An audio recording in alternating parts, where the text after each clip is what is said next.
Salut la famille, nous sommes très heureux de nous retrouver encore une fois de plus devant vous et nous disons merci, merci d'être toujours là présent, merci de nous avoir toujours accompagnés à travers l'espace des commentaires. Comme j'ai toujours l'habitude de vous le dire, cet espace est bien réservé pour vous. Tu peux nous laisser même 100 commentaires. Mais pour nous laisser un bon commentaire, il faut d'abord nous regarder jusqu'à la fin. Ça va te faciliter la tâche de pouvoir nous laisser un bon commentaire qui va nous aider, et moi, Albert Premier, et les gens qui nous suivent, donc nos abonnés.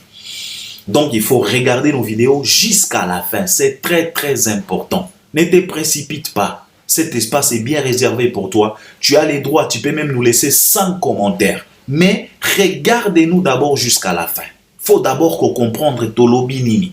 Par après, tu vas nous revenir avec un bon commentaire et tu vas nous mettre tout le monde d'accord. Tu vas nous révéler des choses. Tu vas nous dire ignorer. Donc, cet espace-là, Sakana Nango. Et si c'est la première fois que tu tombes sur cette vidéo, si tu n'es pas encore abonné, c'est simple. C'est en bas dans les coins. Tu cliques, tu t'abonnes, tu actives aussi la cloche des notifications. Likez, partagez aussi les liens. Ça, je te les recommande. Il faut toujours penser à partager les liens pour que d'autres personnes puissent nous découvrir. C'est très, très important. Donc, Sokozo Sepe la Tango Landakabiso, Bilengiwana, Na Esengwana. Essayez un peu de partager avec d'autres personnes pour que Batouana Bangope Baya ko s'abonner comme ça, Boyo Kakabilengi ensemble. C'est très très important. Alors, comme j'ai toujours l'habitude de vous le dire que Kola Lanzala y a actualité na industrie na biso eza volonté à moto. Sinon, en tout cas, quand on a des grossistes comme Fali Ipupa, ça interdit ya Kola Lanzala y a actualité. S'il y a des fournisseurs comme Kofi, les détaillants comme Ferry, Héritier, Binafile, Fabregas, Inosbi et les autres, en tout cas, Kola Lanzala eza choix na yo. C'est la raison pour laquelle, comme tozana ba conteneur ebele, les loyo toko touché quand même ba conteneur et ba artiste ebele, et puis biso pe toko détaillé en na plateau na biso ya Albert Premier. Alors toko bandana marchandise ya Kofi Olomide le Quadra Koraman. Après avoir Kuboya Kondima que son album ne marche pas, après avoir Kuboya Kondima que Légende version Diamond Ezo marchait bien, finalement le vieux avait accepté ça chez Claudiciard. Pourquoi je dis Kofi avait accepté? Parce que quand on lui a posé la question de savoir pourquoi l'album Légende ne décolle pas, ne marche pas, Kofi n'a pas nié, Kofi n'a pas discuté. Il a directement répondu que c'est parce que. Et quand il dit ça, donc consciemment, tu acceptes que l'album ne marche pas. Sauf que, bisope to banda ko lobayango. Mais, comme e banda ko utana minoko na biso, comme on est congolais, yango ba pesa kama loba na biso valeur te. Comme ba artiste na biso bazalaka tellement ba complexé envers ba Claudiciard, na ba chroniqueur, na ba journaliste misusu yango na bandimaka pambala. Et tout le monde a yango. Si un artiste musicien congolais bayambi na Côte d'Ivoire, azalaka tellement poli na plateau. On dirait poulet, donc on dirait soso moko boye, oyo babwa keli pena mai. Donc bazalaka pena talaka artiste na biso na ba France 24. To uti ko mona JB Mpianat. Là je fais la comparaison entre JB Mpiano bayambare pa mami ya mami ilela na JB Mpiano na Buduga yambaka. Na JB Mpiano ba uti ko yamba soki na France 24 soki na TV5 Monde. C'était des JB Mpiana différents. Et c'est toujours comme ça avec nos artistes. Alors, Kofi Olomide, consciemment, il a accepté que les gens des eaux marché pena bien té. Les gens pena flop na flop. Et toujours c'est un avis à se concentrer la deuxième partie pour ayant à moins force moroboe. Et aussi la pena qui toko ma kasi. Alors, Kofi Olomide a eu moi reflète moroboe à lobby que non, en tout cas, il faut na sala moi likambo. À côté studio na Cindy les cœurs va enregistrer moi nzembo na komboya je te jure. Et nous les félicitons les quadras, nous félicitons quand même couple wana pour nzembo na bango wana ya déclaration ya libala parce que et Kofi Olomide et Cindy les cœurs dans cette chanson, ils n'ont pas mâché les mots. Ils ont été tellement clairs, ils ont expliqué leur amour parce que Cindy les cœurs na ebandeli nzembo azolo bana Kofi Olomide aoye ko balanga malamu. Na boy mindondo, na boy lobi kuna eko masiko yo ndenge nini. Kofi Olomide lui-même, il a dit bien que non, en tout cas, l'amour, le cœur a ses raisons que, je ne sais pas, n'a oublié phrase en gros. Le cœur a ses raisons que bah raison yango ezo ignorer. Si je ne dis pas des bêtises, si je dis des bêtises, vous allez rectifier à travers les commentaires. Donc, c'était clair dans leurs propos dans cette chanson. En tout cas, ils n'ont pas mâché les mots. Et c'est quelque chose de bien. Mais Tozo Zela quand même na ba plateau parce que ba yemba kabo mais so ko fia komi na plateau, ba komi ko tuna e kambwa simbi et komi bragata ko échapper.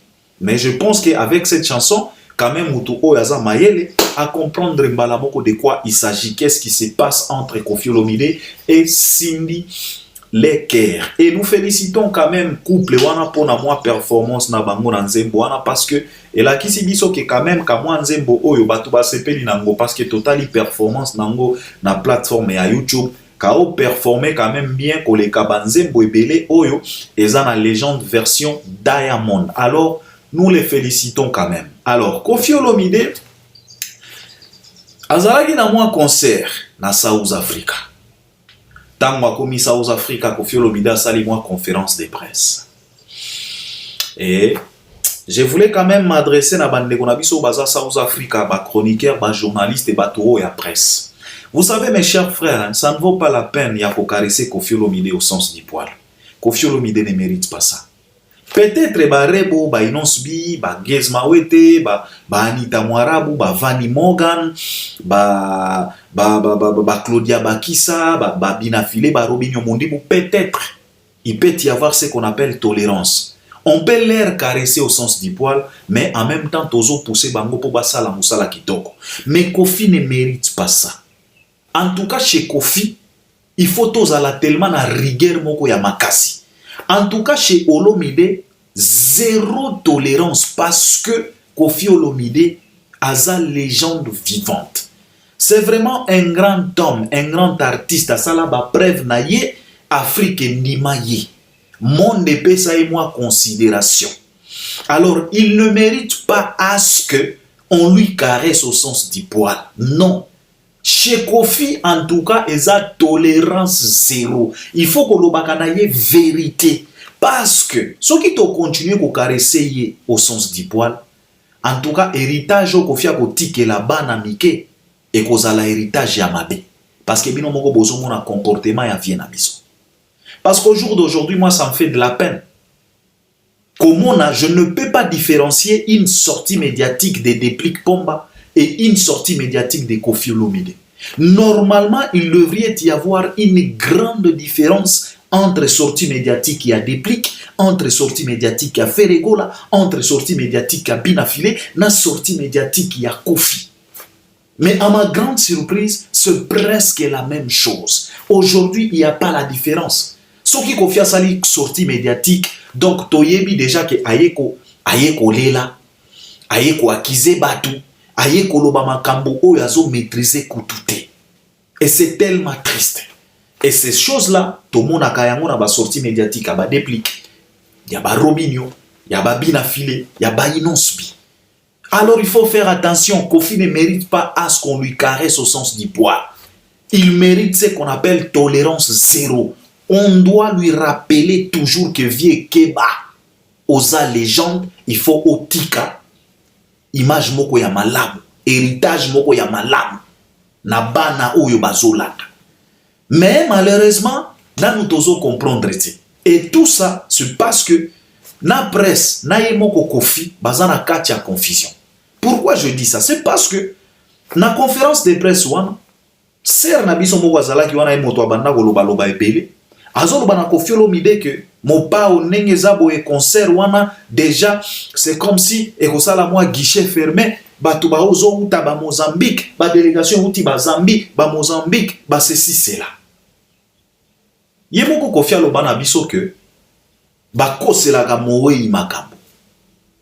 Pas quelqu'un qui est en train de vivre. Mutu o yazo vivre ba kosela ki makambo te. Mais à ma grande surprise, babana ko kosela Koffi makambo na présence naye.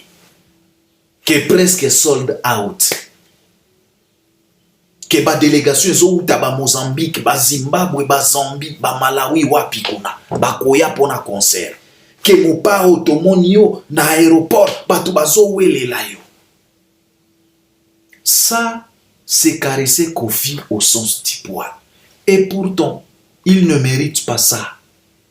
Il mérite mieux que ça. Et ce qui est mieux chez Kofi, c'est la vérité. Kotalisa ye danger. Ko explique ye place oyazo occupé na musique na biso. C'est ce qui est mieux. Et non pas le caresser au sens du poil. Et non pas le cajoler. Toko rendre vient na biso fainéant pour rien. Et ceux qui te commis si fainéant, à côté ka héritage ya bien te, à côté ka héritage ya mabe. Faisons attention, presse na biso. Koko sapo na nini. Et si toloba na bino awa, le monde est au courant de tout sauf rien. Car le monde est connecté. Toza na système ya VAR. Je vous ai toujours dit ça. Lelo yon a football VAR et siffla quand même orgé ya millimètre. Orgé à millimètre VAR et détecta kayango. C'est de la même chose aujourd'hui dans la musique, car la lumière est bien établie. Pas question de manque yon a. Pas question ya lukuta, ça ne fonctionne plus comme avant. Faisons attention, il faut arrêter avec ça. Si c'est bleu, c'est bleu. Si c'est rouge, c'est rouge. Si c'est blanc, c'est blanc. Si c'est noir, c'est noir. Si ça tient, ça tient. Si ça ne tient pas, ça ne tient pas. Ça ne vaut pas la peine, Yakoko, ça. Ça ne vaut pas la peine. Kofi ne mérite pas ça. Bozo kosa Kofi. Et au final, flop na flop. Donc, poto na South Africa. Et tant qu'on a tali concert, je me suis posé la question de savoir si quoi une délégation à Mozambique et Zawapi. Délégation soki à Malawi, soki à Zambie, soki à Zimbabwe et Zawapi.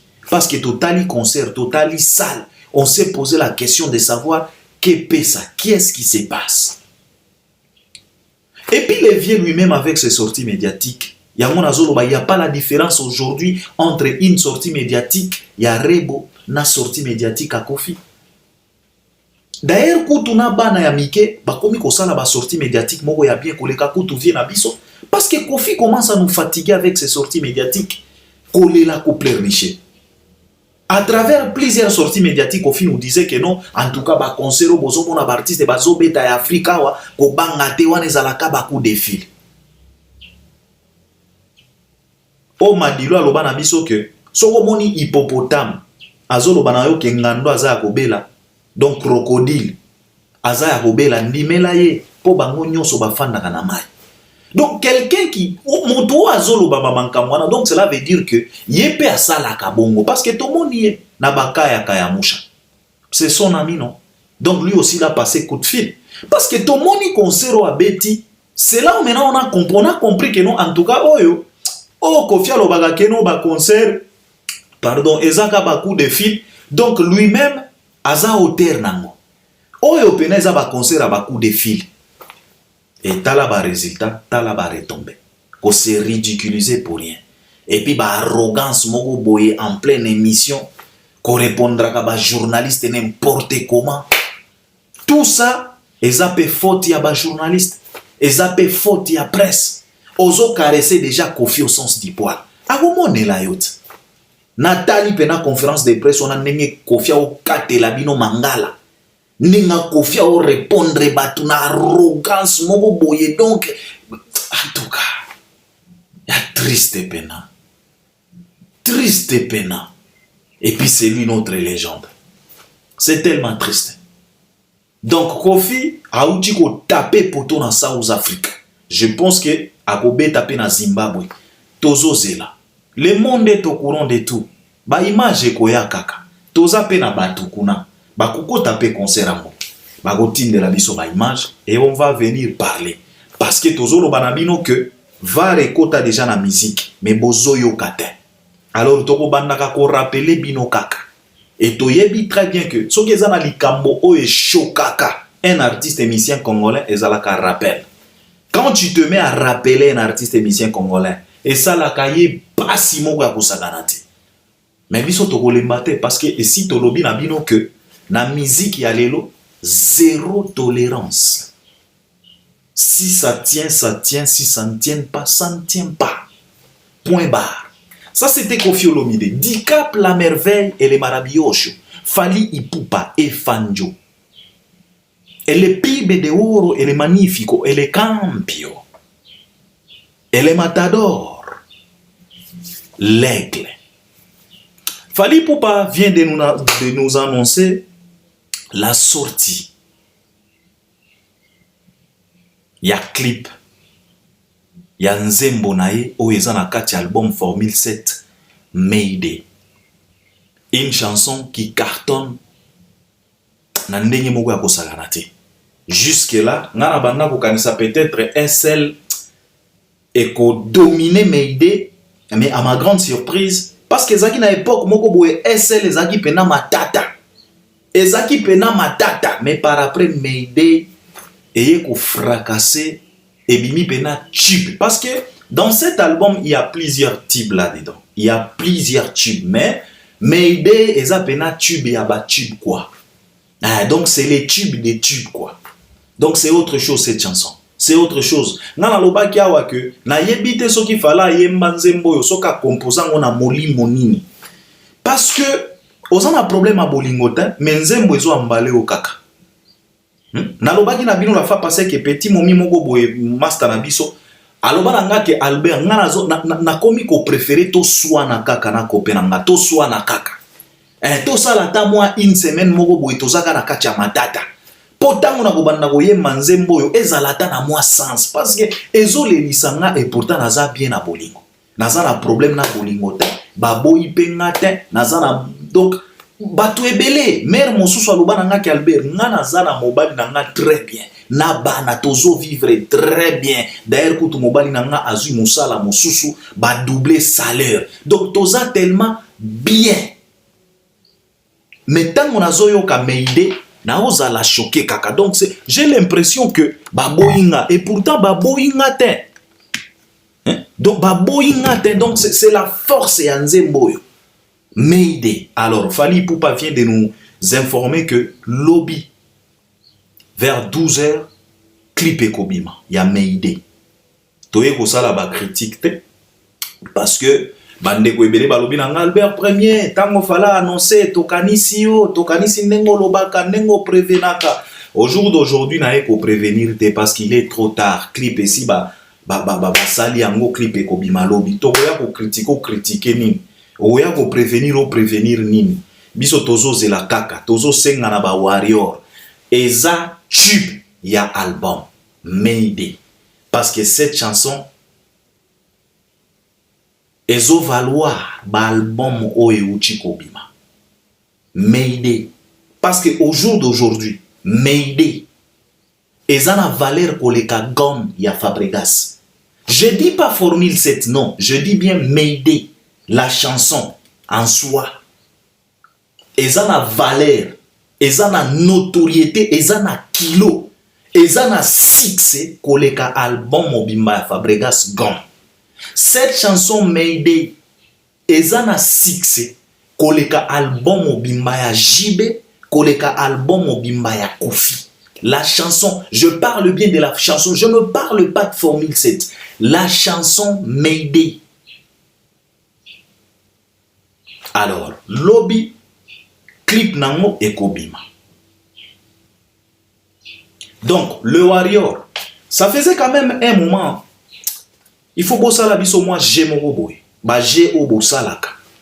Ata moi record mon boy parce que ça fait quand même un moment bozo beta pena ba recorder. Na yebiten qu'est-ce qui se passe. Na yebiten soki bolembani mais je pense que na Mayday oyo bozo ngisa biso na bilengyo ya kalawana. Tango banda ko beta ba 1 million de vies na ba 24 heures. Tango banda ko beta ba 1 million de vies na ba 48 heures. En tout bozongi sabiso. En tout cas s'il vous plaît bozongi sabiso na bilengyo pour na Nzembo yo Mayday. Bosala par tous les moyens possibles parce que cette chanson ils ont mérité quand même. En tout cas, il faut lobby pena, il faut YouTube et sentir. Ah, il faut pena to sentir na YouTube que non en tout cas clip ya Nzembo moko et bimi. Donc il faut pena tendance à YouTube et sentir que non en tout cas on vient de poster quelque chose. na plateforme. Quelque chose vient d'être posté. Il faut tout sentir yango. Et comme ça la pena kitoko makasi. Ça c'est Fally Ipupa. Lobby pena tozo zela Mayday. L'album cartonne toujours. Et puis Ezo s'est comporté toujours bien. J'ai toujours l'habitude de le dire ici que succès à Formule 7, Ezo mérité moi Elembo. Ezo mérité moi Eloko. Ezo mérité moi Eloko moko boy fala ko bamba yango quelque part tango ko banda ko tala aloba ke non Eloko yo eza na bimisa album moko boy na kombo ya Formule 7. Album wana est compliqué album ebele na kisasa. Album wana est créé pena jalousie et créer pena incompréhension na ndenge moko ya kosakana te. Donc il faut moi et Limbo. Les Warriors c'est à vous. Car Fally ne vous déçoit jamais. Il vous rend toujours heureux. Imaginez-vous na minute oyo ba fanatique oyo baza heureux.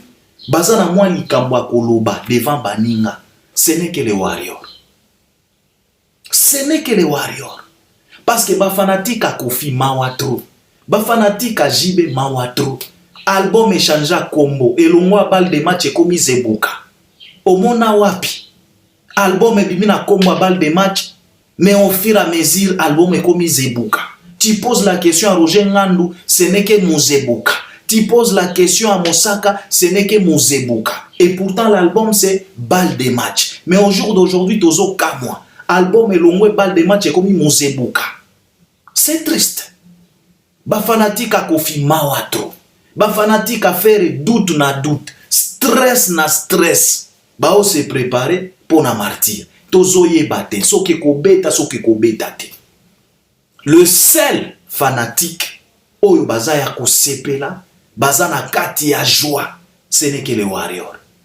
À travers album, à travers ba réalisation, à travers ba concert, à travers tout ce que Fally est en train de réaliser. Binonde mutu boza na joie, boza pena na joie ya vivre.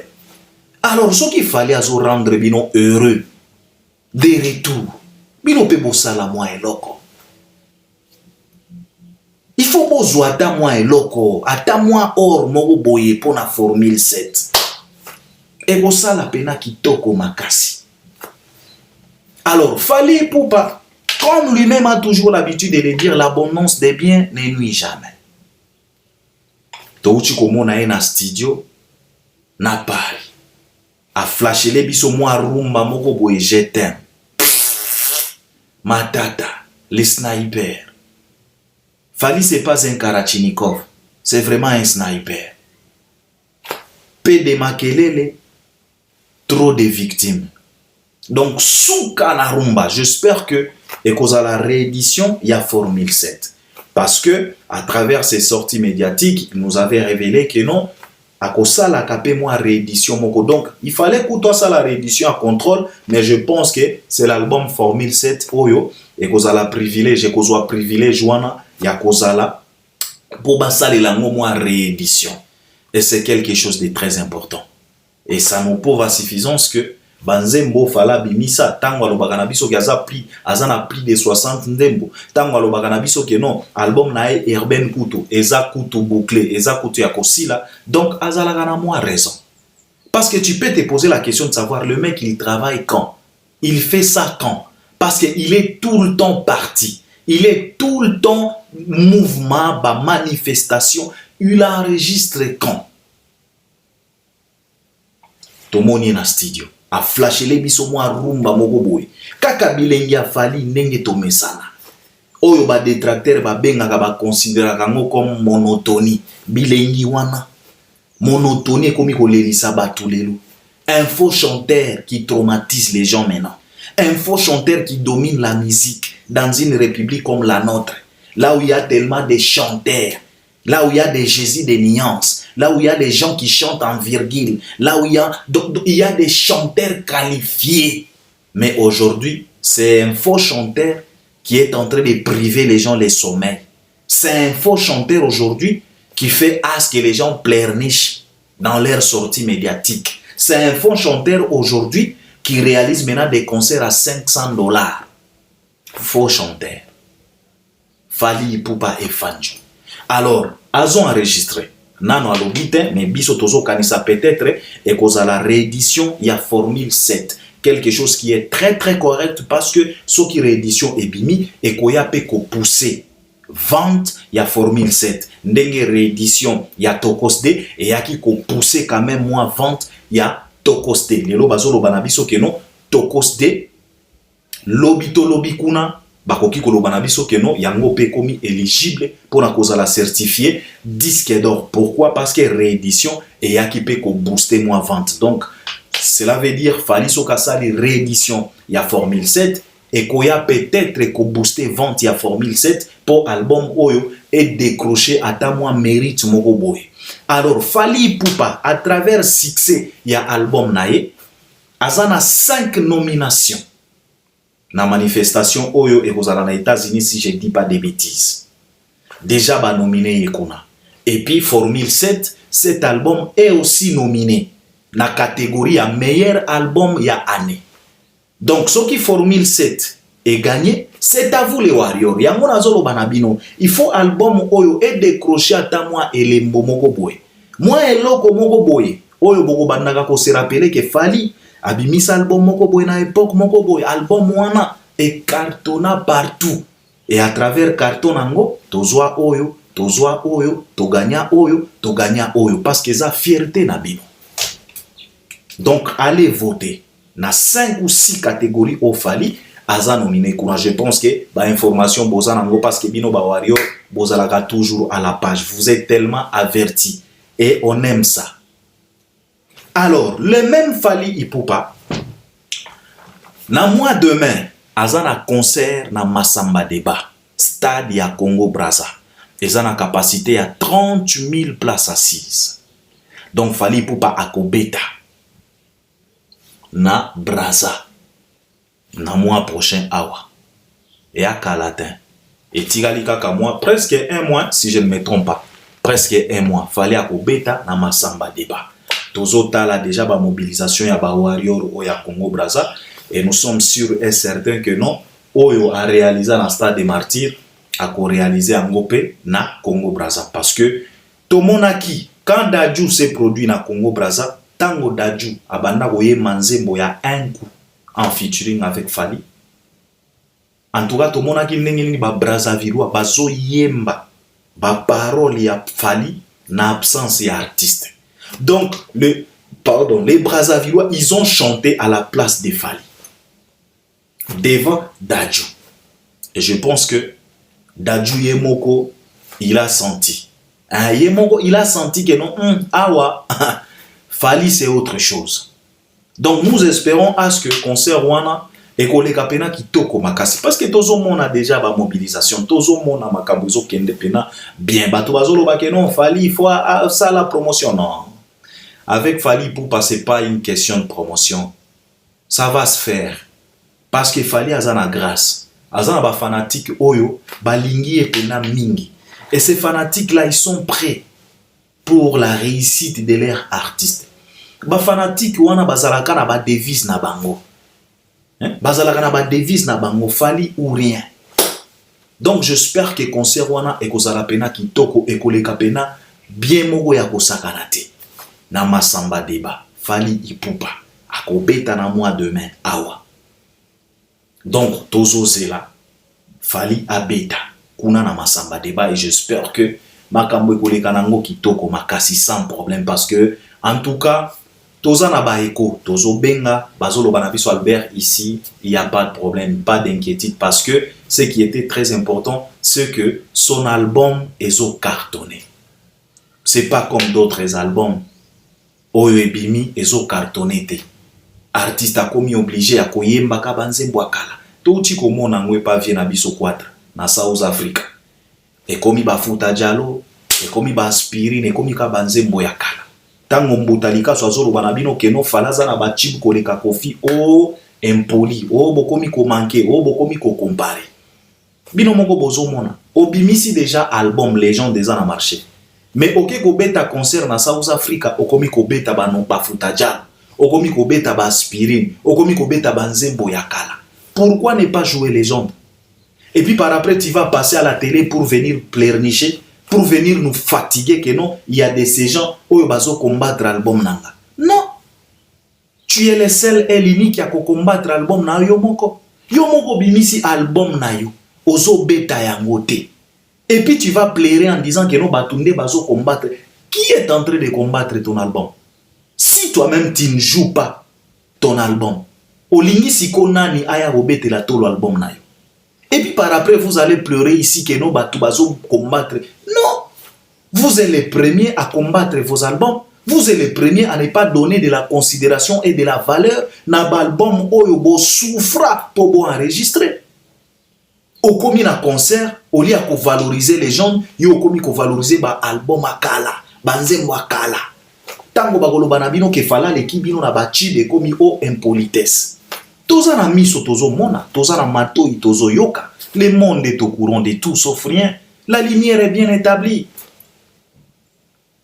Bato balobi na biso que Albert, ne t'inquiète pas. Ce qui est très important, c'est que album nae ezo beta ya kosakanate na braza awa.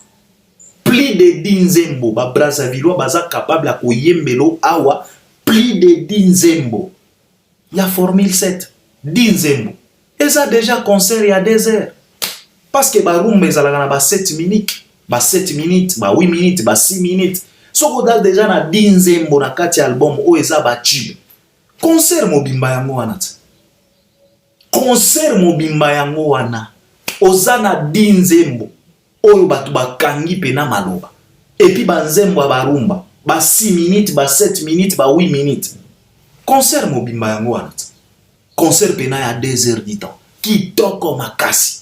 O massacre pena banzembo. 1 heure, 2 heures au boucler concert et on passe à autre chose. Alors, la braza balobi na biso Albert, en tout cas, bon, c'est qui était concert et koleka pena malamu parce que elobisi batu na braza kuna. Alors, tozo zela.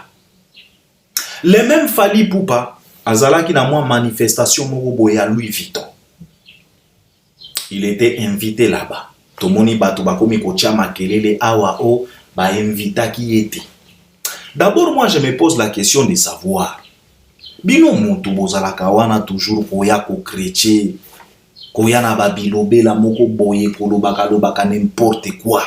Na kombo ya Kofi. Et pardon, na kombo ya Fally. À chaque fois, soki bomoni Fally quelque part, oh ba invité yete, il s'est invité. Papa. Bino bokanisaka concert à Fally, ya Jay-Z ou bien manifestation oyo Jay-Z a co-presté. Bino bozo kanisa eza chez Jonga place au Suzuki a prestaka. Bino bozo kanisa keza chez Jonga place au Emilia a kenaka co-presté kuna. Po ba loba kombo na po ba tanga kombo artiste il faut ba belela nanu banda ko belela nanu ntaba na makayabu na pilipili ya kotumba ba beleli nanu ntaba ba kumisi nanu ntaba para prendre ba ekoloba ke omoni après ntaba Emilia ndako ya koyemba siko bato bazolia ntaba. Bino bozo kanisa bongo bo kanisa pena place au Jay-Z a ko prester Jay-Z mobile ya Beyoncé place où ko prester ezaneti répétition à bina filé ezaneti répétition à héritier ezaneti répétition à ferré ezaneti répétition moko boena mon frère. Vous croyez ça? Poboya ko se précipiter, poboya ko critiquer. Bino bozo mona manifestation à Louis Vuitton ezaneti chez Jonga. Place au botumba ba makaya buna ba pilipili après artiste aye goyemba. Artiste écoute olumba solo ya ntaba donc mona pena Suzuki on dirait Cabri. Donc ozo yemba ntaba ezo leka pembeni boy. Ozo yemba serveur azo leka na ntaba. Donc yo moko artiste oyembi après concert okomi koleka na balabala on dirait mouton, on dirait Cabri brisé.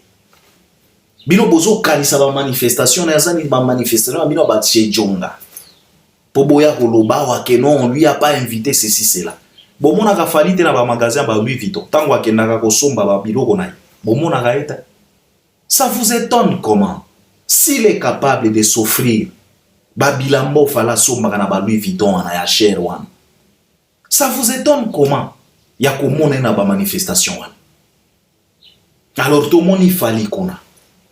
Il maîtrise quand même quelques paroles. Il y a Banzembo, il y a Jay-Z. Jay-Z était sur scène. Et ça qui m'a exposition à Louis Vuitton. Parce que Batouana, comprenait déjà marché. Pour être toujours présent sur le marché, il faut qu'on propose biloko. Et loko il fallait à outil qu'on comprendre yango. Il faut toujours proposer biloko. Si tu veux te maintenir dans le marché, il faut toujours proposer. Il faut avoir toujours biloko ya ko proposer bato. Yango na bozo mona fali album ezo cartonné, mais cela ne lui empêche pas d'aller enregistrer encore d'autres belles chansons.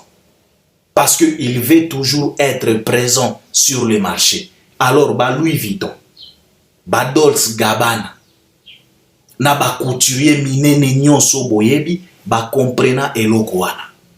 Na marque misusu boyebi neti Adidas, Nike, New Balance, Under Armour, comprena déjà. Binomoko botala, par exemple Nike, par exemple Adidas. Botala kaka na botine ya joueur.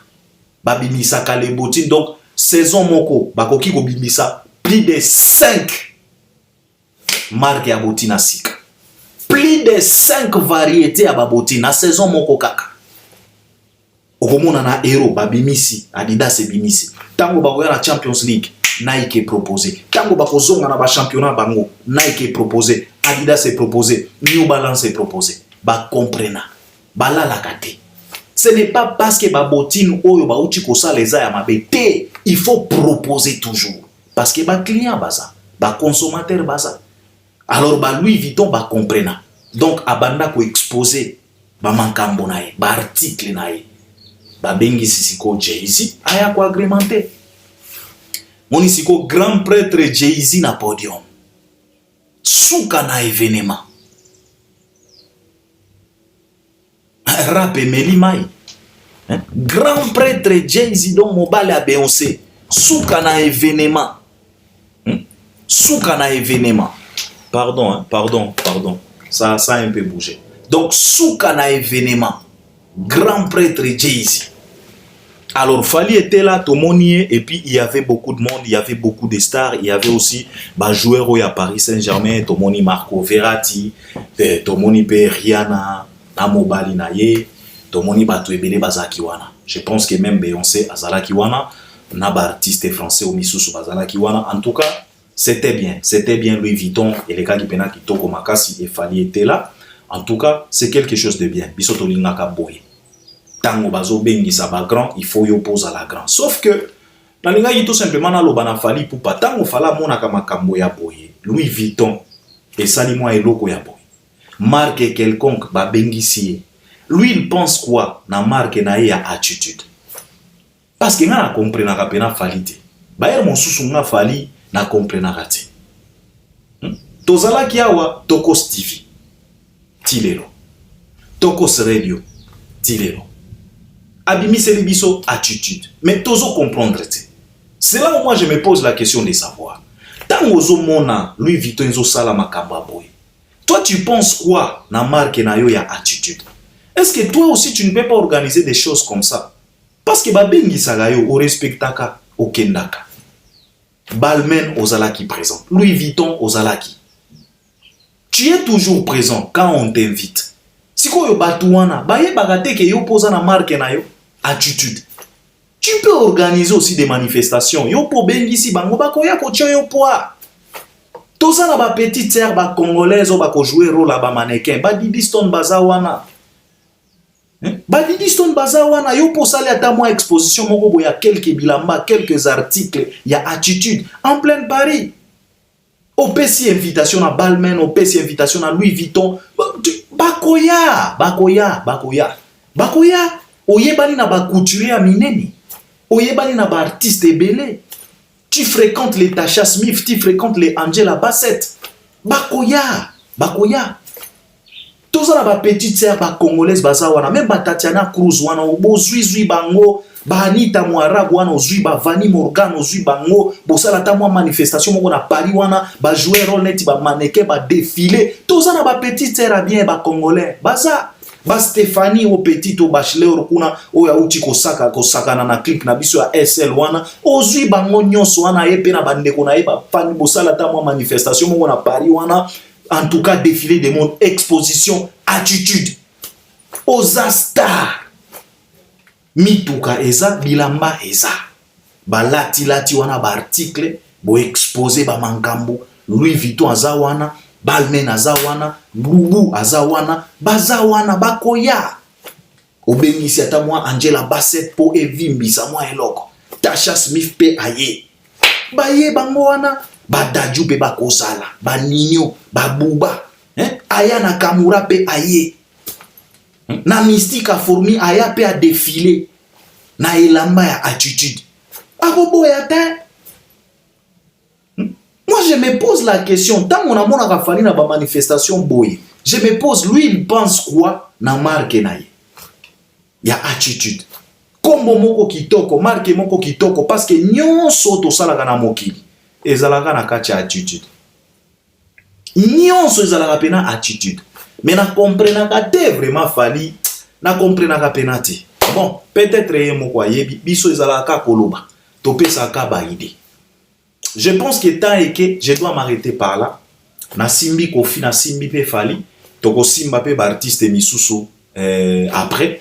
En tout cas, na moni temps et que na lingaka pena ko sala ba émission ba temps et belé. Donc j'espère que vous allez m'accompagner à travers les commentaires et vous allez réagir aussi à travers les commentaires. Donc on est ensemble. Oyo toujours retenir exact lobby 12h clip à Mayday et Kobima. Donc à vous le clavier, donc le warrior. Bo sakana, bo talango en boucle, bo tala pena, bo partager ba lien, et bo sala pena kitoko makasi. Toza na besoin, bo zongi se la biso ba moi, bizali na bino ya kalo ba banda ko beta ba 1 million de vies na ba 24 heures.